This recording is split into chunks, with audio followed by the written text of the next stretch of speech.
अस्सलाम वालेकुम स्टूडेंट्स। इस स्पेसिफिक वीडियो में हम बहुत मुश्किल एक कॉन्सेप्ट करने वाले हैं।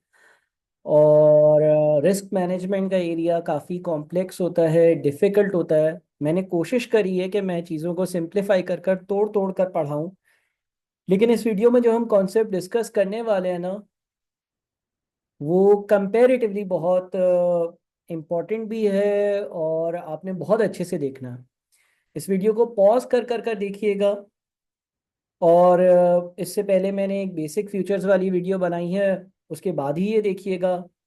इसमें कुछ चीज़ें, कुछ मज़ीद चीज़ें मैं हाईलाइट करना चाह रहा हूँ और आप लोगों को दिखाना चाह रहा हूँ कि फ्यूचर जो कॉन्ट्रैक्ट्स होते हैं उसकी मूवमेंट किस तरह से होती है और सारी चीज़ें। बहरहाल, अगेन मैं कहूँगा कि थोड़ा सा ये चैलेंज है, तो आपने बहुत सब्र और सुनना है, सारी चीज़ों को सही से सुनना है। इंशाल्लाह एक दो बार सुनेंगे, चीज़ें ठीक हो जाएंगी। देखिए, मैंने यहाँ पर दो चीज़ें लिखी हैं और मैंने लिखा है टू थिंग्स टू अंडरस्टैंड। इस वीडियो का पर्पस दो चीज़ें समझना। अगर हमने ये दो चीज़ें समझ ली तो हमारा काम हो गया। पहली चीज़ क्या है?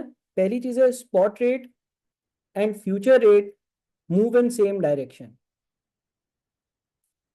अच्छा, ये जो एप्लीकेशन है ना, ये करेंसी फ्यूचर्स के लिए है, इंटरेस्ट रेट फ्यूचर्स के लिए नहीं बात कर रहा। करेंसी फ्यूचर्स के केस में स्पॉट रेट और फ्यूचर्स प्राइस जो है वो सेम डायरेक्शन में मूव होंगे। एक इंक्रीज होगा तो दूसरा भी इंक्रीज होगा, एक डिक्रीज होगा तो दूसरा भी डिक्रीज होगा। और टू है on future expiry future rate and spot rate are same. Future की जो एक्सपायरी या आखिरी दिन होगा उस दिन स्पॉट और एक्स जो स्पॉट रेट होगा और जो फ्यूचर्स का रेट होगा ना, वो बिल्कुल ही सेम होगा। जैसे कि आप यहाँ पर देख रहे हैं कि ये मैंने 310 दोनों लिखा है। अब जरा इस रेड कलर से लिखी हुई बातों को समझाता हूँ, ठीक है? देखिए, लेट से आज है 1 जनवरी 2025। गौर से सुनना है एक एक चीज को। टुडे, आज क्या है? आज है 1 जनवरी। आज है 1 जनवरी 2025 का दिन। ठीक है, आज है 1 जनवरी 2025 का दिन। अच्छा, स्पॉट रेट दिया हुआ है PKR 250 पर डॉलर, एक रेट दिया हुआ है। ठीक है जी। एज्यूम कर लेते हैं, एक एग्जांपल ले लेते हैं कि लेट से मुझे जो है ना, गौर से सुनिएगा, इसमें मैं बहुत सारी छोटी छोटी एग्जांपल्स करूंगा।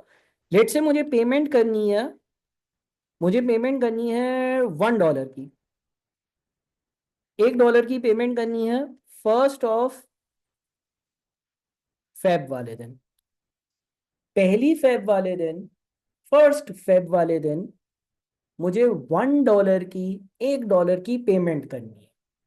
ठीक है। आज क्या है? आज 1 जनवरी है। आज $1 कितने का मिल रहा है? मैं पाकिस्तान में बैठा हुआ हूँ, मुझे एक फॉरेन करेंसी में या डॉलर्स में पेमेंट करनी है, और आज $1 अगर मैं एक्सचेंज डीलर के पास जाता हूँ, बोलता हूँ भाई मुझे $1 चाहिए, तो वो मुझे बोलता है ₹250 का $1 है, 250 PKR का $1 है, बट मुझे पेमेंट आज नहीं करनी है, तो मैं आज डॉलर परचेज नहीं कर रहा। स्पॉट रेट क्या होता है? स्पॉट रेट उस वक्त का मौजूदा रेट होता है। Spot rate as at that particular date का रेट होता है। ठीक है। अच्छा, अगर मुझे 1 जनवरी आज है, $1 की पेमेंट करनी है, 1 फेब को करनी है, तो मुझे रिस्क किस चीज का है? किस चीज का रिस्क है? पहले यूं सोचे। मुझे इस चीज का रिस्क होगा कि $1 महंगा ना हो जाए। आज $1 250 का मिल रहा है, 1 फेब को मैं डॉलर लेने जाऊं, ऐसा ना हो वो 250 के बजाय 260, 270, 280 का हो। इसी चीज का रिस्क है ना, कि डॉलर एक्सपेंसिव ना हो जाए, हमारी करेंसी डेप्रिशिएट ना हो जाए। अच्छा, साथ में 1 जनवरी वाले दिन फ्यूचर के रेट दिए हुए हैं। फ्यूचर कॉन्ट्रैक्ट का रेट दिया हुआ है। अभी हम चीजें सिंपल रखते हैं, $1 का एक कॉन्ट्रैक्ट है। वैसे तो कॉन्ट्रैक्ट्स हो सकते हैं $10, $20 वाले। अमाउंट भी, ये जो $1 की पेमेंट करनी है, $10, $20 हो सकती है, उस चीज को छोड़ देते हैं, ठीक है ना। फ्यूचर का रेट चल रहा है PKR 280 पर डॉलर, और साथ में लिखा हुआ है 31 मार्च 2025। सर, इसका क्या मतलब है? इसका ये मतलब है कि आज आप एक फ्यूचर का कॉन्ट्रैक्ट खरीद सकते हो। फ्यूचर के कॉन्ट्रैक्ट का रेट होगा 280 पर डॉलर। ठीक है ना। अगर ये डॉलर का कॉन्ट्रैक्ट है, तो इसके खरीदने का मतलब ये है कि मैं जो 31 मार्च वाला दिन आएगा, देखिए साथ में एक डेट लिखी हुई होगी फ्यूचर रेट के साथ, या तो 31 मार्च होगी, या तो 30 जून होगी, या 30 सितंबर होगी, या 31 दिसंबर होगी। तो 31 मार्च का मतलब ये है कि मैं 31 मार्च को जाकर अगर आज ये फ्यूचर कॉन्ट्रैक्ट कर लेता हूँ, अगर आज ये फ्यूचर कॉन्ट्रैक्ट कर लेता हूँ 280 के रेट पर, तो मुझे 31 मार्च वाले दिन, मुझे 31 मार्च वाले दिन $1 280 PKR का मिल जाएगा। ठीक है, गौर से सुनिएगा, फ्यूचर रेट 280 PKR पर डॉलर का मतलब ये है, और 31 मार्च की डेट लिखी हुई है, यानी कि 31 मार्च वाले दिन अगर मैं आज ये कॉन्ट्रैक्ट कर लेता हूं, तो मुझे $1 280 PKR का मिल जाएगा। सही है। अच्छा, अभी हमारे लिए 31 मार्च तो बहुत दूर है, लेकिन हमें इस चीज का डर है, इस चीज का डर है कि डॉलर जो है ना वो महंगा ना हो जाए। इस चीज का डर है ना। हमें पेमेंट कब करनी है? हमारी एग्जाम्पल नंबर वन के हिसाब से, एग्जाम्पल नंबर वन के हिसाब से हमने फर्स्ट फेब को पेमेंट करनी है। अगर मुझे फर्स्ट फेब को पेमेंट करनी है और मुझे इस बात का डर है कि कहीं फर्स्ट फेब को मैं जाऊं और स्पॉट रेट चेंज होकर इंक्रीज ना हो जाए, तो मैं क्या कर सकता हूं? मैं जो है ना वो बाई कर सकता हूं डॉलर फ्यूचर कॉन्ट्रैक्ट। ठीक है, क्यों बाई कर लूं? मुझे पता है कि स्पॉट रेट अगर इंक्रीज होगा, अगर आज $1 250 का है, ठीक है, कल को $1 जो है वो 260 270 280 का हो जाता है, स्पॉट रेट चेंज हो जाता है, तो जो फ्यूचर मार्केट का रेट है वो भी चेंज होगा। क्यों चेंज होगा? देखो लॉजिकली दोनों एक ही चीज के रेट हैं, दोनों एक ही चीज के रेट हैं। आप एक दुकान पर गए, दुकान वाले ने बोला भाई अभी चाहिए ये चीज 250 में मिलेगी, 31 मार्च को चाहिए, आओ कॉन्ट्रैक्ट साइन कर लो, 280 में दूंगा 31 मार्च वाले दिन। ठीक है, अब फर्स्ट फेब को गए, फर्स्ट फेब को उन उन चीजों की, वो जो दुकानदार के पास डॉलर पड़े हुए थे वो महंगे हो गए। तो जब वो महंगे हो गए, तो अब मार्केट की एक्सपेक्टेशन क्या है कि फ्यूचर में भी वो महंगे होते जाएंगे। तो अब उसके पास कोई जाएगा बोलेगा कि 31 मार्च का फ्यूचर कॉन्ट्रैक्ट कितने का है, तो वो 280 में तो नहीं देगा ना। डिलीवरी की पोजीशन चेंज है, पेमेंट की टर्म्स चेंज है, लेकिन प्रोडक्ट तो सेम है। अगर प्रोडक्ट आज के हिसाब से महंगा हो रहा है, तो फ्यूचर के हिसाब से भी महंगा हो जाएगा। आज $1 250 का है और कल $1 255 का हो जाता है, तो जो कमिटमेंट 31 मार्च की आज 280 पर है, वो बाद में भी 285 की हो जाएगी। बात समझ रहे हैं? तो एक चीज याद रखिएगा कि स्पॉट और फ्यूचर रेट एक ही डायरेक्शन में मूव करते हैं करेंसीज के लिए। इंटरेस्ट रेट की अभी बात नहीं कर रहा, इंटरेस्ट रेट की हेजिंग एक सेपरेट चैप्टर है, सेपरेट डिस्कशन है। बट जब तक हम करेंसीज की बात कर रहे हैं, तो करेंसीज की बात करने में हम ये कह सकते हैं कि ये दोनों एक ही डायरेक्शन में मूव करते हैं। अब हुआ ये कि आपने जो है ना वो बाय डॉलर फ्यूचर कॉन्ट्रैक्ट्स, आपने फ्यूचर कॉन्ट्रैक्ट्स बाय कर लिए। ठीक है, क्यों बाय कर लिए? इसलिए बाई कर लिए क्योंकि आपको हेजिंग करनी है कि ये डॉलर्स महंगे ना हो जाए। आपको पता है कि अगर स्पॉट रेट इंक्रीज होगा तो फ्यूचर का रेट भी इंक्रीज होगा, यानी कि आप स्ट्रेटेजी यूज कर रहे हो बाय नाउ सेल लेटर वाली। आज सस्ते में खरीद लो, बाद में महंगे में बेच देना। अब लेट से फर्स्ट फेब का दिन आ गया, फर्स्ट फेब का दिन आ गया, फर्स्ट फेब का दिन आ गया, आपने $1 की पेमेंट करनी थी। ठीक है ना। नंबर वन, नंबर वन, आपने स्पॉट मार्केट में $1 खरीदा। अब फर्स्ट फेब वाले दिन, फर्स्ट फेब वाले दिन $1 कितने का है? फर्स्ट फेब वाले दिन $1 हो गया है 265 PKR का। अगर $1 265 PKR का हो गया और मैं स्पॉट से, स्पॉट रेट पर $1 खरीदता हूँ 265 का, तो मुझे 265 PKR पे करना पड़ेंगे। ठीक है, बट मुझे क्या अफसोस हो रहा होगा? मुझे ये अफसोस हो रहा होगा, ये दुख हो रहा होगा कि इनिशियली 1 जनवरी वाले दिन $1 250 का मिल रहा था, मैंने 265 के हिसाब से खरीदा है क्योंकि मुझे फर्स्ट फेब को पेमेंट करनी थी। तो मुझे एक तरह से यहाँ पर 15 PKR का लॉस हुआ। 15 PKR का लॉस हुआ है ना, जहां पर आपने 250 पे करने थे वहां पे आपने 265 पे करे क्योंकि डॉलर महंगा हो गया। ऑन द अदर हैंड, जो फ्यूचर्स का रेट है, क्योंकि वो भी स्पॉट की ही डायरेक्शन में मूव करता है, तो वो भी इंक्रीज हो गया। और वो पहले अगर 280 था, वो अब 295 हो गया। पहले वो 280 था, अब वो 295 हो गया। तो आपने क्या किया, आपने ये किया कि आपने फ्यूचर्स का जो कॉन्ट्रैक्ट है वो 280 पर खरीदा था, आपने उसको 295 पर बेचा, बाय नाउ सेल लेटर, और यहां पर 15 पीकेआर का गेन कर लिया। ठीक है। तो हुआ ये कि जो स्पॉट रेट का इंक्रीज था ना, जो स्पॉट रेट का इंक्रीज था, स्पॉट रेट में इजाफा होने की वजह से आपको जो स्पॉट मार्केट में लॉस हुआ, क्योंकि $1 250 के बजाय 265 में मिला। ऑन दी अदर हैंड, क्योंकि आपने फ्यूचर्स की पोजीशन को ओपन कर लिया था, आपने फ्यूचर कॉन्ट्रैक्ट को बाय कर लिया था, आपने $1 का 280 वाला फ्यूचर कॉन्ट्रैक्ट खरीद लिया था, तो वो जैसे ही वो भी बढ़ा तो आपने उसको ज्यादा पैसों में बेच भी दिया। ठीक है। यानी कि आपने एक कमिटमेंट पहले खरीदी थी कि मैं $1 280 में 31 मार्च को खरीदूंगा। On the other end first Feb को आपने एक कमिटमेंट और कर ली कि मैं 31 मार्च को $1 295 में बेचूंगा। तो एक कमिटमेंट दूसरे कमिटमेंट को कैंसल आउट कर रही है, खरीदने वाली और बेचने वाली कमिटमेंट। ठीक है। यह हमारा सिनेरियो नंबर 1 था। इसको पहले तो आप अच्छे से देखें। ठीक है जी। क्योंकि ये मैं समझता हूं कि फ्यूचर कॉन्ट्रैक्ट जो है ना, इनका जो मैकेनिज्म है वो इतना आसान नहीं है। आप पहले तो इसको दोबारा से अच्छे से देखें। स्पॉट पर नुकसान हुआ, फ्यूचर कॉन्ट्रैक्ट्स पर गेन हो गया। स्पॉट पर मुझे पता था कि ये चीज बढ़ेगी तो फ्यूचर भी बढ़ेगा, तो मैंने फ्यूचर सस्ते में खरीद कर महंगे में बेच दिया। बहरहाल इसको अच्छे से देखने की जरूरत है। अच्छा, अब यहां पर एक सवाल आता है दिमाग में। सर, क्या अगर स्पॉट रेट 15 से इंक्रीज हो रहा है, पहले स्पॉट रेट 250 था, अब वो 265 हो रहा, 15 से इंक्रीज हो रहा, तो क्या फ्यूचर्स की प्राइस भी 15 से ही इंक्रीज होगी? यानी कि जो 280 है वो 295 पर ही जाएगी। ठीक है। आपके दिमाग में ये सवाल आ सकता है कि सर, हमारा स्पॉट रेट जो था वो 250 से 265 पर गया, हमें यहाँ पर 15 का लॉस हुआ।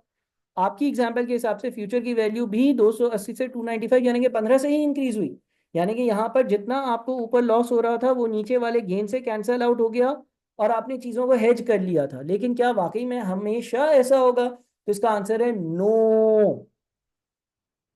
यहां पर पहली एग्जांपल में मैंने स्पॉट को अगर 15 से इंक्रीज किया तो फ्यूचर की प्राइसेस को भी 15 से इंक्रीज किया है। बहरहाल इन रियल लाइफ अगर एक चीज की वैल्यू इंक्रीज होगी तो दूसरे की भी इंक्रीज होगी, but not exactly in terms of same amount. एक ही जितने अमाउंट के तौर पर इंक्रीज नहीं होगी। अगर यहाँ पर स्पॉट रेट जो है वो 250 से 265 पर गया और फ्यूचर रेट 280 से 295 पर गया, तो ऐसा हो सकता था कि स्पॉट रेट 250 से 265 पर जाता, फ्यूचर प्राइस 280 से 290 पर चली जाती, 15 से नहीं 10 से इंक्रीज होती। सेम डायरेक्शन होगा, बट अमाउंट डिफरेंट हो सकता है। ठीक है जी। अच्छा, ये तो एक चीज हो गई। अब जरा समझें कि फ्यूचर्स होते क्या हैं। फ्यूचर, अगर आप फ्यूचर कॉन्ट्रैक्ट में एंटर होते हैं, जिस तरह से कोई अगर for example future contract by कर लेता है, ये डॉलर वाले फ्यूचर कॉन्ट्रैक्ट आपने बाई कर लिए 1 जनवरी को। 1 जनवरी को आपने $1 वाला फ्यूचर कॉन्ट्रैक्ट बाई किया, पीकेआर 280 वाला। ठीक है ना। अब इसका मतलब ये कि 31 मार्च वाले दिन आपको $1, 31 मार्च वाले दिन आपको $1 280 पीकेआर में मिल जाएगा। अब इसकी वैल्यू बीच में इंक्रीज होती है तो आप इसको बेच भी सकते हो। ठीक है ना। वैल्यू की इंक्रीज होगी based on expectation, based on market rate, based on spot rate. Spot increase होगा तो फ्यूचर्स का रेट भी इंक्रीज होगा। अच्छा, आखिरी वाले दिन 31 मार्च वाले दिन ये याद रखना कि 31 मार्च वाले दिन स्पॉट रेट की वैल्यू और फ्यूचर्स रेट की वैल्यू दोनों सेम हो जाती। ठीक है। कौन से दिन? जो फ्यूचर्स का आखिरी दिन होता है। 31 मार्च कौन सा दिन है? जिस दिन फ्यूचर्स ने एक्सरसाइज होना, जिस दिन फ्यूचर्स ने एक्सरसाइज होना, जिस दिन खरीदने वाले ने डॉलर खरीदने हैं, बेचने वाले ने डॉलर बेचने हैं। अगर आपने बाई नाउ सेल लेटर से अपनी डील्स को क्लोज नहीं किया, सिर्फ बाई नाउ पर हो, तो आप डॉलर खरीदोगे। अगर आपने सेल किया हुआ है, सेल नाउ बाई लेटर में सेल किया हुआ है और बाई नाउ नहीं किया, तो आपको सेल करना पड़ेगा डॉलर। लेकिन जनरली पोजीशन इससे पहले क्लोज हो जाती हैं। बहरहाल या आखिरी दिन रेट क्यों सेम होता है, जरा इस पे थोड़ी सी रोशनी डालते हैं। देखो, 31 मार्च वाले दिन एक चीज है, उसका स्पॉट रेट है PKR 310 पर डॉलर, यानी कि 31 मार्च वाले दिन मैं एक्सचेंज डीलर के पास जाऊं ना, तो एक्सचेंज डीलर मुझे $1 310 PKR में देगा। ठीक है, या मैं उसको अगर मैं उससे डॉलर खरीदता हूं तो 310 PKR लेगा, अगर 310 PKR दूंगा तो डॉलर देगा। अगर इस दिन का फ्यूचर का रेट कुछ और होता, फ्यूचर कॉन्ट्रैक्ट कौन सी तारीख के, 31 मार्च वाले। ठीक है, लेट से मिसाल ले लेते हैं कि ये होता PKR 305 पर डॉलर। ठीक है, तो ये लॉजिकल बात नहीं है। लॉजिकल बात इसलिए नहीं है क्योंकि फ्यूचर कॉन्ट्रैक्ट ये कह रहा है कि मेरे पास आओ और अगर $1 चाहिए हो तो तुम 305 में खरीद सकते हो 31 मार्च वाले दिन। मुझसे $1 तुम खरीद सकते हो 305 रुपए में 31 मार्च वाले दिन। 31 मार्च आखिरी दिन है ना, 31 मार्च आखिरी दिन है ना।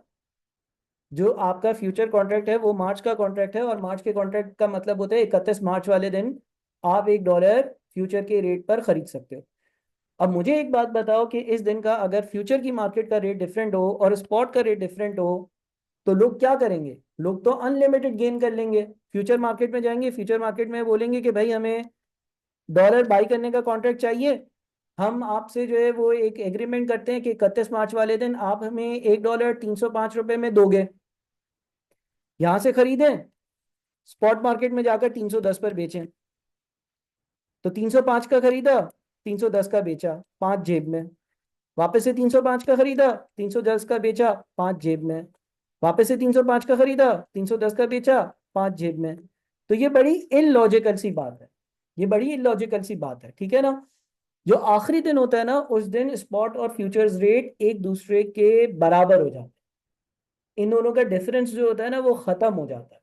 अब वो डिफरेंस कैसे खत्म होता है वो एक अलग बहस है, लेकिन डिफरेंस खत्म हो जाता है।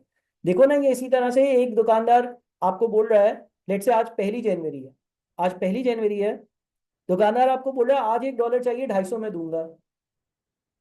और मुझसे एक एग्रीमेंट कर लो कि तुम 31 मार्च वाले दिन मुझसे $1 खरीदोगे, जब तुम 31 मार्च को आओगे मैं 280 में दूंगा। चलो ये तो बात लॉजिक बनाती है कि आज का रेट 250 है, 31 मार्च का किसी XYZ ABCD कैलकुलेशन के हिसाब से वो कह रहा है कि 280 का होगा, क्योंकि उसको लगता होगा उससे भी महंगा होगा वो, या सस्ता होगा, या जो भी होगा। बहरहाल उसकी एक कैलकुलेशन है, वो बोल रहा है एग्रीमेंट कर लो, मैं तुम्हें 31 मार्च को $1 280 का दूंगा। चलो ये तो बात समझ में आती है ना, डेट का डिफरेंस है, टाइम है, टाइम की मूवमेंट की वजह से। लेकिन ये बात समझ नहीं आती कि 31 मार्च को मैं एक दुकानदार के पास जाऊं, वो बोले कि ये वाली चीज जो है ना आज अभी खरीदोगे तो 310 की है, और मुझे एक एग्रीमेंट कर लो कि आज तुम आओगे और खरीदोगे तो मैं तुम्हें 305 में दूंगा। तो मेक्स नो सेंस ना। तो एक चीज आपने जो याद रखनी है, जो समझनी है, वो ये है कि जो फ्यूचर्स का आखिरी दिन होगा उस दिन फ्यूचर की प्राइस और exercise strike price, sorry, spot rate जो होगा वो किसी भी प्रोडक्ट का सेम होगा। ठीक है, स्पॉट रेट और फ्यूचर रेट एक्सपायरी वाले दिन सेम होगा। अब यहां पर मैंने 310 लिख दिया, 320 भी हो सकता है, 330 भी हो सकता है, क्योंकि वो उसका आखिरी दिन है। उस दिन खरीदने वाले ने चीजें खरीदनी है, बेचने वाले ने बेचनी है। अच्छा, एक और चीज यहां पर हाईलाइट कर दूं, बेसिस। सर बेसिस क्या होता है? Difference between future price and spot rate and on future expiry date basis is 0। Basis जो है उसको थोड़ा सा हम आगे डिस्कस करेंगे। ठीक है, आपको ये भी बताएंगे कि किस तरह से ये दोनों एक दूसरे के करीब आकर जो डिफरेंस है वो बिल्कुल खत्म हो जाता है। लॉजिक इसकी ये है, मैंने यहाँ पर थोड़ी सी देने की कोशिश करी है, लेकिन इन दोनों के बीच का जो डिफरेंस होता है उसको हम कहते क्या है, उसको हम बेसिस कहते हैं। और जो आखिरी दिन होता है, जो फ्यूचर कॉन्ट्रैक्ट के एक्सपायरी का दिन होता है, उस दिन बेसिस जो है वो 0 हो जाती है, यानी कि स्पॉट रेट और फ्यूचर्स प्राइस दोनों सेम होती है। तो मैंने इस वीडियो में कुछ चीज़ें आप लोगों को हाईलाइट करवाने की कोशिश करी है। फ्यूचर्स बहुत कॉम्प्लेक्स दुनिया है, उसके कुछ टर्म्स को मैंने ब्रेक किया है, वीडियो को 2 बार 3 बार 4 बार देखें, समझें सुने, कुछ चीज़ें समझ में आएंगी कुछ नहीं आएंगी, कोई मसला नहीं है, आगे बढ़िएगा, फिर वापस से इस वीडियो पर आइएगा, कोई मसला नहीं है। ठीक है, लेकिन इसको थोड़ा सा देखने की और सुनने समझने की कोशिश करें। Thank you.